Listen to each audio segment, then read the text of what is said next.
India ஆஸ்திரேலிய அணிகளுக்கு இடையிலான மூன்றாவது டெஸ்ட் கிரிக்கெட் போட்டி சமனில் முடிவடைந்த நிலையில் இந்த போட்டியின் முக்கிய நிகழ்வுகள் குறித்து அலசுகிறார் எமது செய்தியாளர் ஜாவத். இந்திய ஆஸ்திரேலிய அணிகளுக்கு இடையிலான மூன்றாவது டெஸ்ட் போட்டி டிராவில் முடிவடைந்தது. டெஸ்ட் மேட்சுக்கு ஒரு கிளாசிக்கலான எக்ஸாம்பிளாக இந்த போட்டியை சொல்லலாம். ஆஸ்திரேலியா ஃபர்ஸ்ட் இன்னிங்ஸில் 450+ அடித்தாங்க. இந்தியா ஒரு சூப்பர்பான ஒரு பெர்ஃபார்மன்ஸ் பண்ணி 600+ அடித்தாங்க. அதில் நம்ம புஜாரா அண்டு விருதுமன் சாஹா இவங்க ரெண்டு பேருமே டெஸ்ட் மேட்ச்னா இப்படி தான் ஆடணும் அப்படிங்கிற மாதிரி ஒரு சூப்பர்பான ஒரு ஐகானிக் இன்னிங்ஸ் விளாண்டாங்கன்னு சொல்லலாம். நம்ம புஜாரா 500 பாலுக்கு மேலே பிடிச்சி இந்தியன் கண்டிஷனில் இந்தியன் பிளேயர்ஸ் ஒரு இன்னிங்ஸில் அதிக பால் பிடிச்ச வீரர் அப்படிங்கிற ஒரு பெருமையை புஜாரா பெற்றிருக்காரு.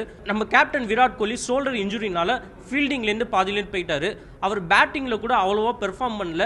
ஆனால் அதை ஆஸ்திரேலியன் பிளேயர்ஸ் கிண்டல் பண்ணது எல்லாரும் ஒரு பெரிய சர்ச்சையை ஏற்படுத்துச்சு. ஆனால் நாங்கள் கிண்டல் பண்ணல அப்படின்னு சொல்லி வழக்கமாக ஆஸ்திரேலியன் வீரர்கள் சமாளித்தாங்க.